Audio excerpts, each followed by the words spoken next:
아니, 서울 아파트가 15억이 넘는데 아니 어떻게 30대가 집을 사지? 결국은 내 집 마련 이게 벽이 너무 높으니까 그러면 상대적 박탈감 때문에 주식이나 코인 쪽에 관심을 돌린다 이런 얘기가 일반적인 우리가 많이 듣는 얘기잖아요. 근데 실제 데이터는 전혀 다른 상황이잖아.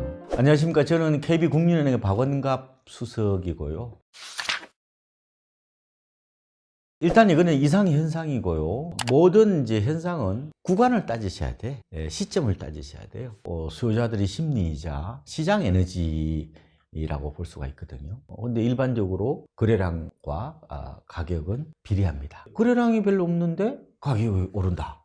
왜 이런 현상이 나타나느냐? 결국은 가격 측면에서 보면요. 수요 공급 간의 변주곡이라고 얘기를 하거든요. 수요와 공급 곡선이 만나서 결국 가격이 결정이 되는 건데, 가격이 어떻게든 오르든 내리든 변화가 있다는 것은 수요와 공급이 서로 힘겨루기를 하잖아요. 그럼 한쪽으로 기울어졌다는 거예요. 이게 기울어져야 가격의 변화가 나타나거든요. 평평하면요. 그죠? 가격이 변화가 없어요. 거래량이 없다는 것은 사려는 사람이 없는데 그렇게도 볼 수 있는데, 수요는 분명히 줄었어요. 거래량이 줄었다는 것만 초점을 두면 가격은 빠지는 거죠. 공급도 같이 봐야 될 거 아니에요.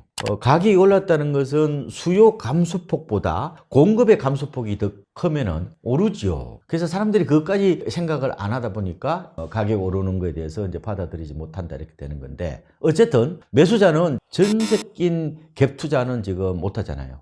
토지거래 허가구역은 아파트를 말씀드리는 거예요. 서울 같은 경우에 토지거래 허가구역을 전면적으로 하기 전에 토지거래 허가구역에서 아닌 곳에서 아파트 갭 투자 비중이 얼마 정도 됐느냐? 약 33% 정도 됐거든요. 지금 매수자 쪽에서 33%가 줄었다는 거죠. 문제는 매도자도 지금 매매를 포기하는 거죠. 4년 동안 만약에 세입자가 있잖아요. 그저께 계약했다고 그러면은 4년 동안 못 파는 거예요. 그러면은 아예 포기를 할 거잖아요. 매물이 아예 시장에 안 나온다는 겁니다. 어차피 내놔봐야 자체가 불법이니까요. 수요의 어떤 그런 애로도 있지만 공급의 애로까지 서로 맞물리다 보니까 결국은 일부 지역에 이제 수요가 있으면 거래가 되는 그런 흐름이라고 보시면 될 것 같고, 경제는 이게 너나 이게 변수들이 많아서요. 그래서 이제 경제학에서 이제 세트리스 파리부스라는 말이 있어요. 이 변수 중에서 다른 거는 다 그냥 제로나 아니면 없는 거로 보고 요것만 보고 판단하는 거예요. 5월 9일까지는 지금 조성대상 지역하고 투기과일 지역하고 토지거래 허가구역은 다 이게 같습니다. 이게 삼중족쇄라고 하는 건데, 그때까지는 다주택자들이 이제 매물을 내놓겠죠. 정부가 더 이상 유예하지 않겠다라고 분명히 또 입장을 밝혔기 때문에 매물이 좀 나오면서 시장은 약간 숨고르기 가능성이 있고요. 지방선거 끝나고 나서 아마 세제 개편이 나오면서 시장이 좀 주춤해질 거다. 그래서 상고 하중 정도로 봤는데, 제 생각에는 아마 수도권 기준으로 보면은 상중 하중 정도로 보시면 될 것 같고, 시세는 별로 안 빠질 거예요. 매물이 생각보다 싼 게 많을 겁니다. 부동산을 보실 때 시세를 보지 마시고 통계 시세를 보지 마시고 바닥에서 매물 흐름이 어떻게 되는지를 보는 게 내 집 장만하는데 굉장히 중요한 포인트다.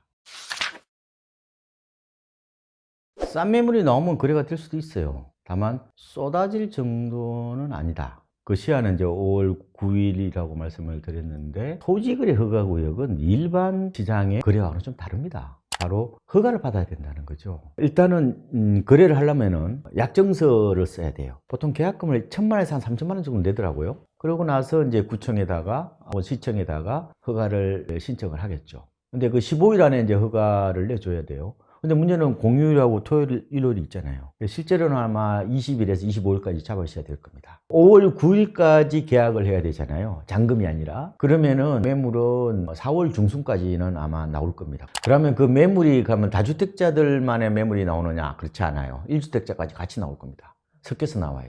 지금 1주택자 장기보유 특별공제를 줄이겠다는 언급을 지금 하고 있어요.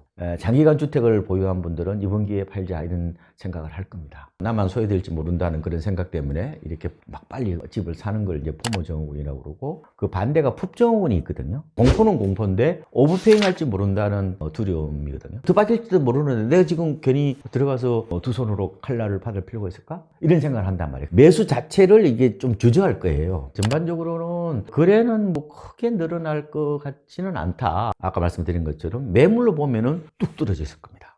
통계 시세 그만 봐라. 그건 의미가 없다. 결국은 매입가를 낮추는 쪽에 아마 올해 내 집 마련의 포인트를 잡아야 될 거다. 이런 말씀을 제가 한 번 더 드리는 겁니다.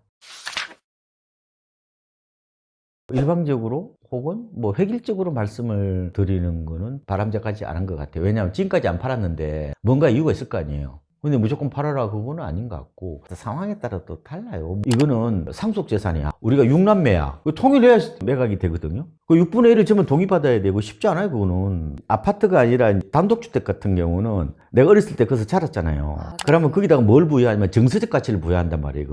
이게 이제 이모션 밸류라고 그래요. 아버지 엄마 생각나서 눈물이 나. 그건 못 팔아요. 사람마다 다 다르다고요, 그게. 근데 일반적으로 아마 제 생각에는 파는 걸 고민해 봐야 되는데, 다른 거는 관계 없는데, 뭐 비아파트는 파는데 별로 뭐 그렇게까지 변수는 없는데, 지금 아파트는 갭 투자가 안 되잖아요. 다만 정부가 지금 오늘은 확정이 안 됐는데, 사는 사람이 있을 거 아니에요? 허가가 떨어지잖아요. 그러고 나서 그걸 4개월 안에 입주를 해야 돼요. 지금 분양가 상한제 아파트는 약간 유예를 해줬어요. 그래서 지금 바로 안 들어가고 3년 있다 들어가면 되거든요. 어쨌든 2년 살아야 돼, 업무 거주는. 뭐 나중에 어쨌든 지금 세입자가 결국은 못 나가니까. 그리고 세입자 낀 거는 거래가 안 되니까 좀 더 매물이 나오도록 하기 위해서 그런 약간 어쨌든 융통성을 발휘할 가능성이 저는 있다고 봐요. 어쨌든 그렇게 하더라도 5월 9일까지는 계약을 하셔야 돼. 별로 어렵게 많지 남지는 않았다 이렇게 보고요. 일각에는 이제 이렇게 얘기를 하는 것 같아. 그러면은 안 팔리니까 그러면 자식한테 부담부 정려를 해볼까? 그거 쉽지 않습니다.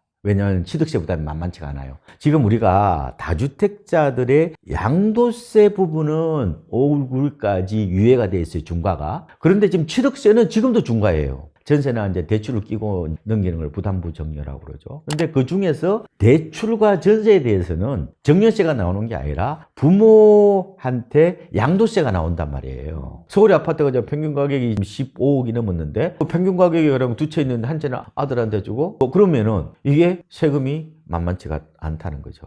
양도세만 어쨌든 중과가 유예되어 있을 뿐이지 취득세는 이미 높아요. 장벽이 엄청나게 높다 이렇게 보시면 될 것 같습니다. 30대들이 이제 맞벌이 비중이 굉장히 많죠. 맞벌이 비중을 보면은 지금 61.5%, 40대는 한 59% 정도 돼요. 우리나라 평균이 48%입니다. 최근에 오히려 낮아져요, 평균은. 그 이제 연세 드신 분은 뭘 맞벌이해. 젊은 사람도 맞벌이 하는 거지. 그래서 맞벌이를 하려면 기본적으로 직주 근접형이 돼야 돼요. 직주 근접형은 그거는 선택이 아니라 일종의 생존의 필수입니다, 이제는.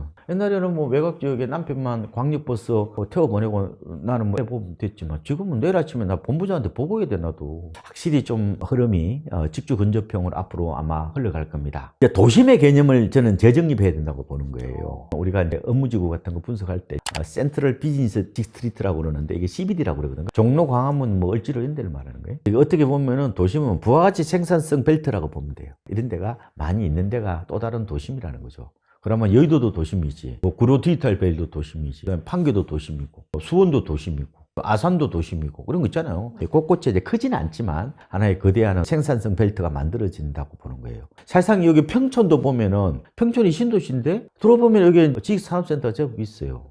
버팀목이 여기도 무시할 수 없단 말이에요. 그죠? 지금은 가장 중요한 게 돈의 흐름하고 하나 보고 하나는 업무지구가 어디에 밀집해 있느냐. 그게 이제 어떻게 보면 집값을 유지하는 굉장히 중요한 요소다. 그러니까 한마디로 이제 젊은 사람들이 테이크아웃 커피 들고 이제 왔다 갔다 하는 곳이 가장 유망한 곳이다. 이렇게도 볼 수가 있을 것 같아요.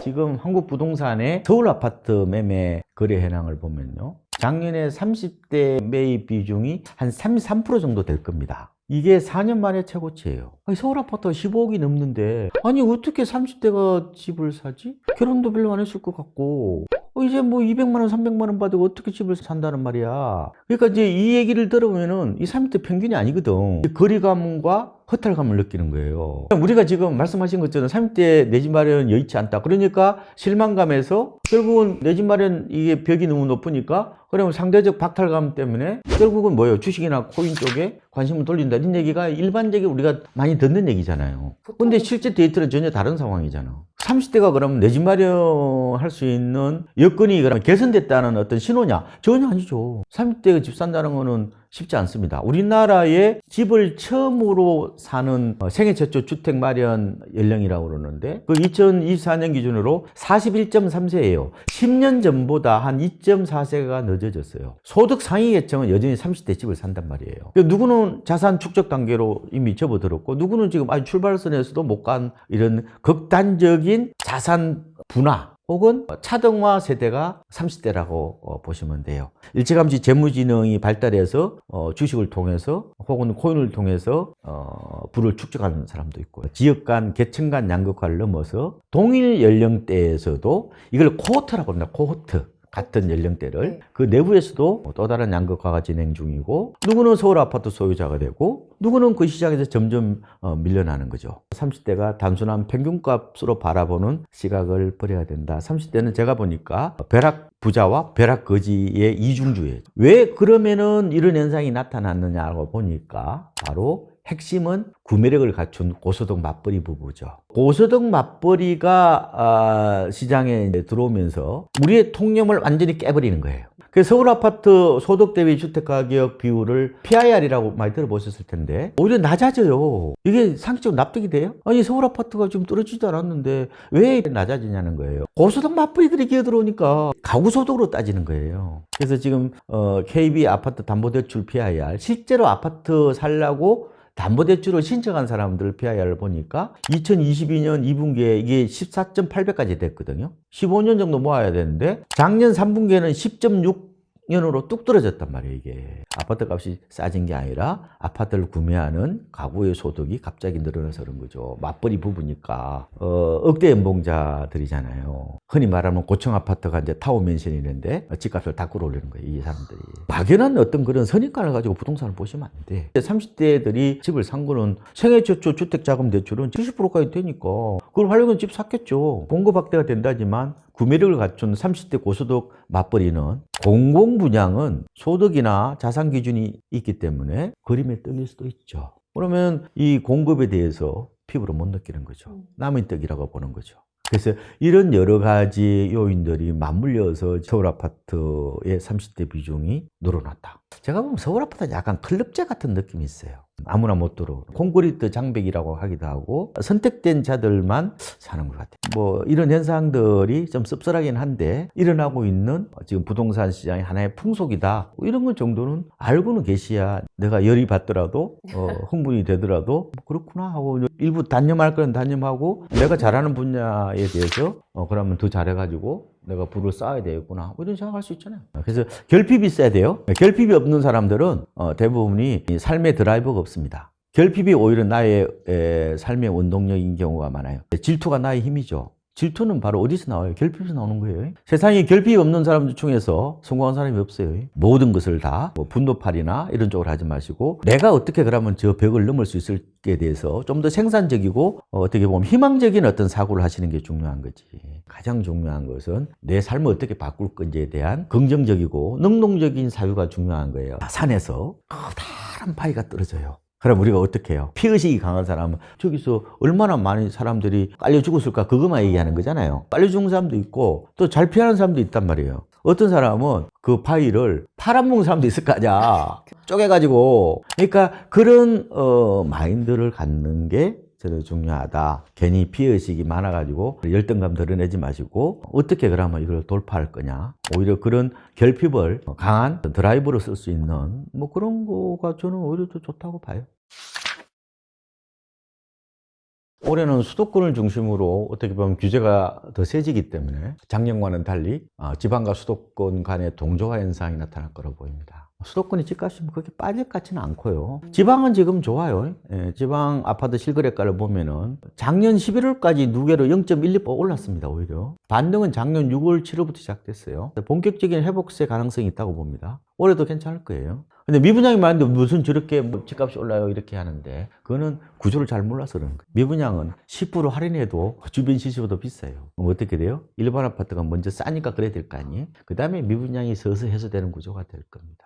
가장 좋은 건 울산이죠. 울산은 지금 워낙 조선 경기하고 자동차 경기가 좋으니까요. 수출이 워낙 좋잖아요. 부산도 지금 해수부가 내려가잖아요. 거의 가족까지 치면은 2,000명이 내려간다는 거 아니에요? 그래서 부산도 작년 6월부터 계속 오르고 있어요. 대구는 이제 미분양의 무덤이라고 그러는데 수성구를 중심으로 좀 오르고 있고, 대전도 괜찮고, 세종은 작년에 6.7%는 올랐고, 광주하고 제주도가 좀 힘이 좀 약해요. 제주도는 차이나머니가 썰물처럼 빠져나가면서 좀 안 좋아요. 그래서 전반적으로 지방도 평균으로 보시면 안 돼. 지방은 양극화보다는 오히려 다극화에 더 가깝다. 인구도 주는데, 그리고 지역 경제도 튼실하지 않은데, 뭐 갑자기 팡 뜨겠어요? 그렇게 보기보다는 좀 숨통이 터지는, 조금 온기가 도는 이런 양상이 좀 되지 않을까 보고 있습니다.